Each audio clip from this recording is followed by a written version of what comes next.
The 10 News Weather Authority from the JES Weather Center. Good morning, everyone. Here is a look at our picture of the day from Connie out in Lynchburg. She has titled it Food Fight because you see a squirrel and a bird fighting over some of the food there. The squirrel's reaching up and the bird is like, what the heck is going on? I thought this was just too cute to not include for our picture of the day. If you have a spring-like picture that you would like to submit to us for your chance to see it here on air, you can go to WSLS.com/pin it to do so.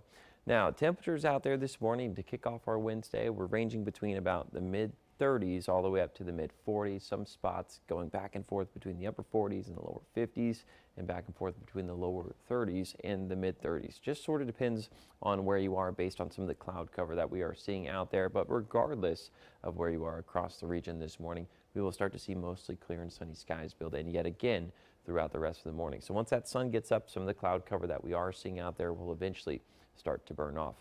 Exercise planner looks all good to go. We get up to about 55 degrees by 10 a.m. and then eventually this afternoon we get back into the 70s, but in a big way. 75 for the Roanoke Valley, 75 for the Highlands, 77 for Lynchburg, 78 for Southside, with some spots like South Boston, Danville, Moneta, and Alta Vista getting close to 79, perhaps even 80 degrees this afternoon. The New River Valley stays in the upper 60s to about the low 70s this afternoon.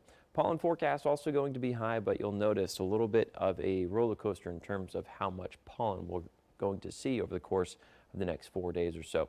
The reason for this is because we are tracking our front and we're also tracking a little bit of cloud cover. So by Thursday morning, we'll start to see a couple of isolated showers move in from the north and west and from the south and west as this front continues to push off towards the east. Now, once we get to the afternoon hours, scattered showers become a little bit more likely, primarily for eastern portions of the Roanoke Valley, the Lynchburg area, and the Southside area. So rain chances are a little bit higher in those areas tomorrow afternoon and into the evening. Something that we'll also notice, a little bit of blue popping up. If you remember, that's snow on Futurecast. So we'll likely see a couple of snow showers, flurries, and maybe even a light accumulation for parts of the west-facing slopes.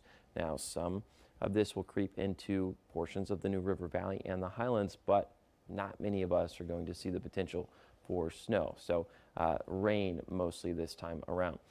Tomorrow's winds also going to be increasing. You guys know the deal. After we get some of these fronts that move through in the month of February, March, April, even into parts of May, we turn really windy after the fact. So gusts are going to be close to 30 miles per hour tomorrow night.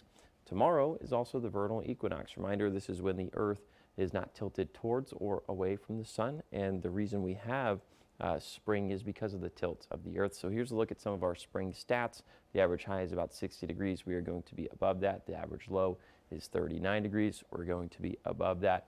The average amount of rainfall is just above 1/10 of an inch. We'll likely see that for our vernal equinox as we're tracking about a 60% chance of rain.